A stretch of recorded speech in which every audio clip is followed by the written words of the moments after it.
Muraho neza bakunzi b'inkuru nshyashya TV. Nonaha reka tubahereze agafilime. Inkuru ya filime yitwa Meyilin. Iyi nkuru dutangiye episode ya mbere kuri season yitwa Meyilin. Meyilin 1. Umugore udasanzwe. Ishyamba rirerire ryuzuye ibihu n'umwuka mwinshi wa mu gitondo. Humvikanye intambwe z'abasirikari benshi bambaye imyenda y'umuhondo. Bari batumbiriye imbere, aho umugore utwite cyane yari ahagaze wenyine, afite icyuma asa n'uwiteguye kucyitera akitangira ubuzima bwe. Yitwaga Meyilin, umugore ufite umutima ukomeye kurusha intare n'ubwitonzi burusha amazi y'inyanja. Yarimo atwite inda ya 9, ariko amaso ye yari yuzuye icyemezo n'ubutwari byumvikanishaga ko nta kintu cyamuhagarika gukora icyo ashaka gukora. Abasirikari baramwihutiye bashaka kumufata kuko bari bamuzi neza. Yari umugore w'umusirikare ukunzwe cyane, Lee Zanga, wari wishwe ku rugamba hashize amezi 3. Kuva icyo gihe Meyilin yarahiye ko azarindwa umwana we, arinda umwana we n'ingabire y'urukundo rwe kugeza ku museke wa nyuma w'ubuzima bwe. Lee Zanga yari umugabo wa Meyilin, ariko yari yarishwe nyuma y'amezi 3. Igihe abasirikari basatiraga, Meyilin yazamuye icyuma, umutima we uratuza maze avuga mu ijwi riranguruye ariko ritijujuta. Yaravuze ngo, "Nimuzampangara, uyu mwana uri mu nda si amaraso y'abanyantege nke, ni umurage w'intwari." Abasirikari bagera hafi, umwe aza afite imbunda iterekeranye. Meyilin yaramurebye mu maso, asa n'utinya ariko arategereza ikintu cyaba. Umusirikari nawe amwegera mu maso, ariko asa nawe n'utinya adafite icyo yakora. Just icyo gihe mu giturage cy'ishyamba humvikanye igisasu cyaturikiye kure, bituma abasirikari bahindukira umwanya muto. Uwo mwanya muke ni wowe wari ukeneye. Meyilin yahise ahindukira, agenda gake ariko yihuta uko ashoboye. Agenda afata mu gishanga cyuzuye ibyondo n'imizi y'ibiti. Inda yari yamubereye ikibazo, ariko icyemezo kiramuhagurutsa. Yahungaga mu gihe amarira yamuzengurukaga ku matama, atari ukubera ubwoba, ahubwo yari ari ukubera Lee Zanga, mugabo wiwe wapfuye nyuma y'amezi 3. Yaramwibukaga neza ko yamusezeranije ko atazigera areka umwana wabo ngo ajye mu maboko y'abanzi. Muri ibyo bihe byose yumvise ijwi ry'umugabo we nk'aho ahagaze imbere yiwe.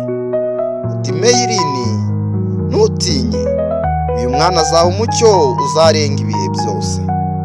Iryo jwi yamwongereraga imbaraga igihe yabaga ari mu bihe bigoye cyangwa biruhije. Mu gishanga Meyilin yisanze yahingutse mu mwobo mugari uhinzeho ubusitani bwa zahabu, yagezweho n'imvura. Ahagaze yumvise ububabare bwinshi bwo kubyara. Yari ahuze no guhumeka cyane, inda imukomereye, amaguru aradogera. Igihe yumvaga nta mbaraga asigaranye, aje kumvikana ijwi ry'umwana muto w'umusore wari wambaye imyenda y'imyanda. Yaraje aravuga ati, "Madamu, mufite ikihe kibazo?" Yari umwana w'imyaka nka 13. Yari yitwa Kuni. Yari umuhungu w'imfubyi wari umaze imyaka 2 aba mu ishyamba kubera intambara. Yanashatse kumuterura, ariko amaso ye agaragaza ubwoba bwinshi ubwo yumvaga intero z'abasirikari bicumbagira ndetse begera aho ari. "Madamu, nimugende mbereke inzira y'ibanga, ndetse nimutaza ngo mbereke inzira y'ibanga bari buze kubica mu mwembi. Meyirini nubwo yari mu bubabare bukomeye cyane, yarimo akomeza kwirwanaho. Yarahagurutse gahoro gahoro agendera ku mavi no ku maboko. Kuni amufasha kumucigatira.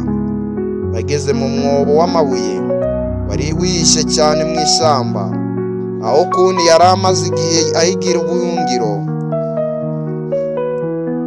Amaze nanone ibyemezo by'ubutwari rero.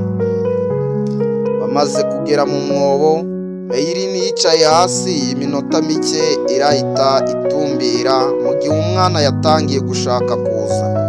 Kuni yaramurebaga yikanga. Madamu, ndafasha nte, ndakora iki?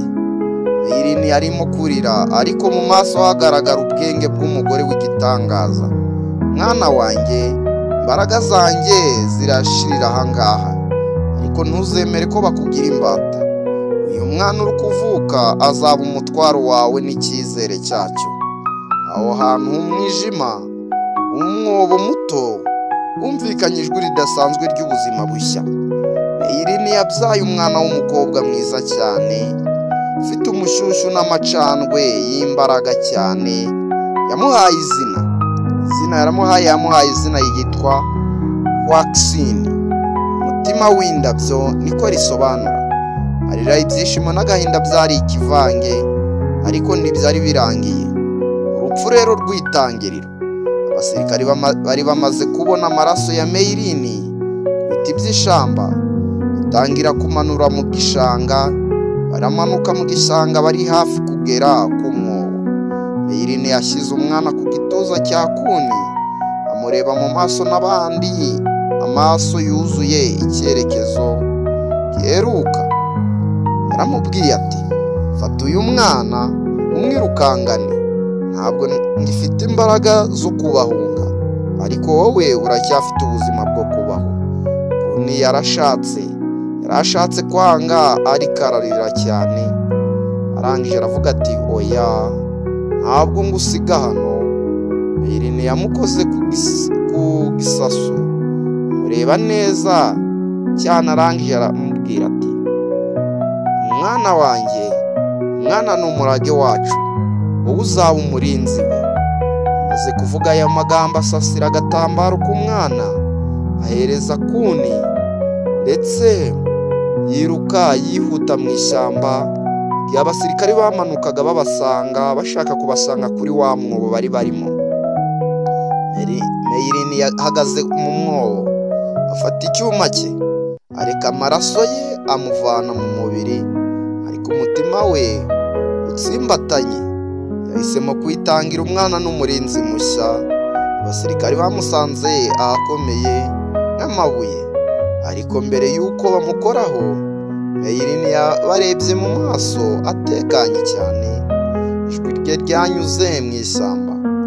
Nta n'umwe muri mwe uzamenya aho hagiye, uzamenya ikigiye kuzaba h'ejo hazaza.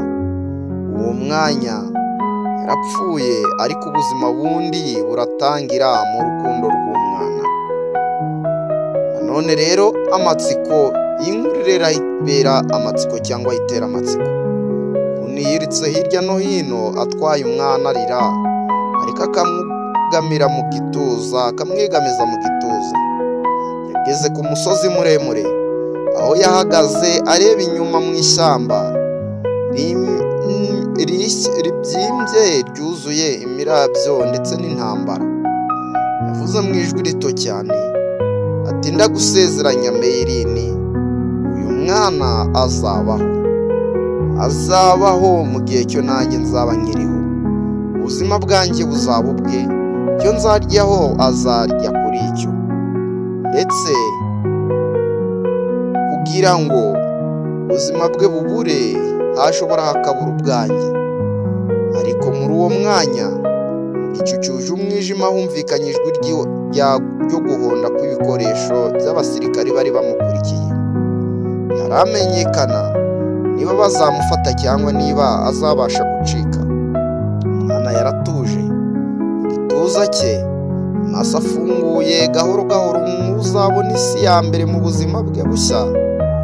Nuko inkuru rero nahirangiriye, ariko urugendo rwa Kuni na Joaquin umwana wa Meirini ruracyari rurerure, rwuzuye ibanga, amaraso, urukundo n'ubutwari. Ese urashaka ngohereze episode ya 2 ya Meirini igaragaza uburyo byaje kugenda ibya Kuni na Joaquin, umurinzi mushya ndetse n'umwana wa Meirini?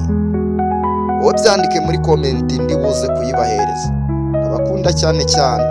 Yabagezaga iyi nkuru ni Fabien. Samaze gukanda subscribe kuri YouTube yitwa Inkuru Nshyashya TV, ntabwo wari wayikora. Ndizera neza ko ugiye kuyikora, tugakomeza tukaryoha turyisi. Ciao.